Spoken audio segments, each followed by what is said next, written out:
ओम नमो नारायणे नमः। 16वां अध्याय। सुदेव को पुत्र की प्राप्ति।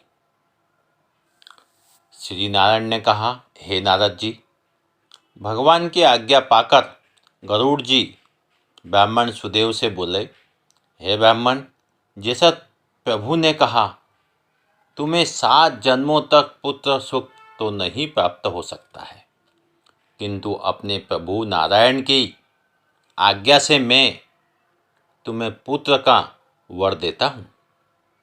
मेरे अंश से तुम्हें पुत्र प्राप्त होगा। तुम्हें पुत्र तो प्राप्त होगा, परंतु वह पुत्र तुम दोनों को सुख के स्थान पर दुख ही प्रदान करेगा, क्योंकि तुम्हारे भाग्य में पुत्र सुख नहीं है।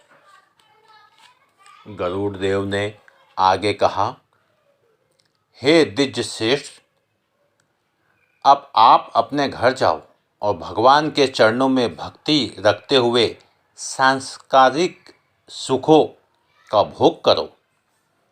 इस प्रकार ब्राह्मण दंपति को वरदान देकर और गरुड़ देव पर सवार होकर भगवान विष्णु लोक को चले गए।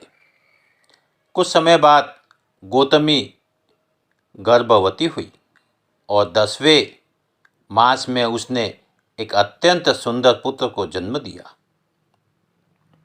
ब्राह्मण दंपति ने विद्वान ब्राह्मणों को बुलाकर बालक का नामकरण संस्कार कराया तथा ब्राह्मणों को यथेष्ट दानादि देकर संतुष्ट एवं प्रसन्न किया।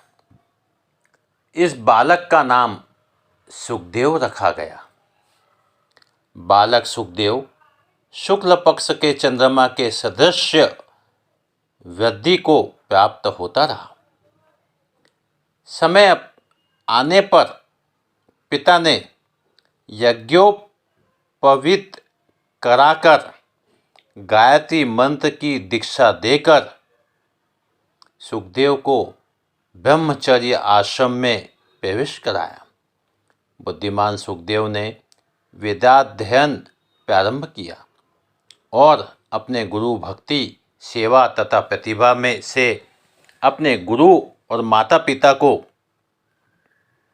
परम प्रसन्न रखने लगा। एक दिन सुदेव ब्राह्मण के घर पर देवल ऋषि पधारे। वे करोड़ों सूर्य के समान तेजस्वी थे। सुदेव ने महर्षि देवल को दंडवत प्रणाम किया और अधर्व पादादि से पूजा करके उत्तम आसन पर विराजमान किया।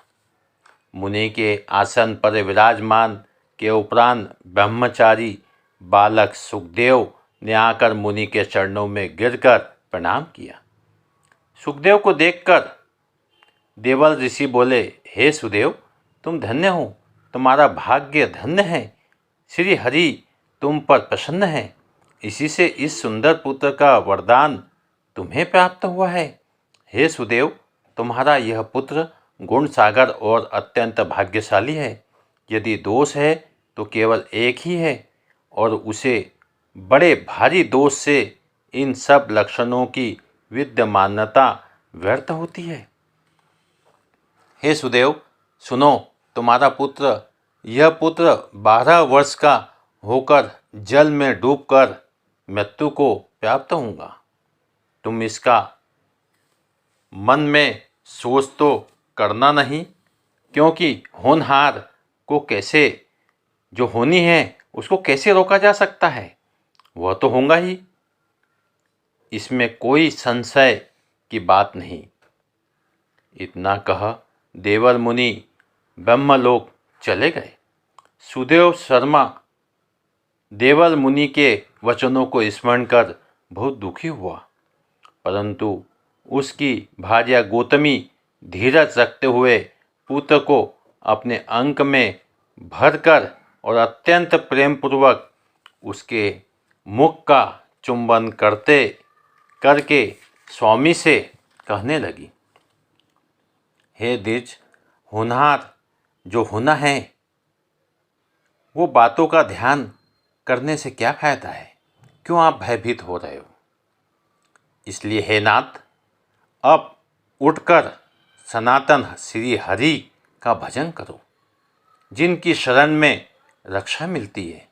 वाल्मीकि जी कहने लगे, इस प्रकार सुदेव अपनी भार्या के वचनों को सुनकर श्री हरि के चरण कमलों का ध्यान रखते हुए अपने पुत्र की अल्पायु और अकाल मृत्यु के शोक को भुलाकर जीवन व्यतीत करने लगा। ओम नमो नारायण।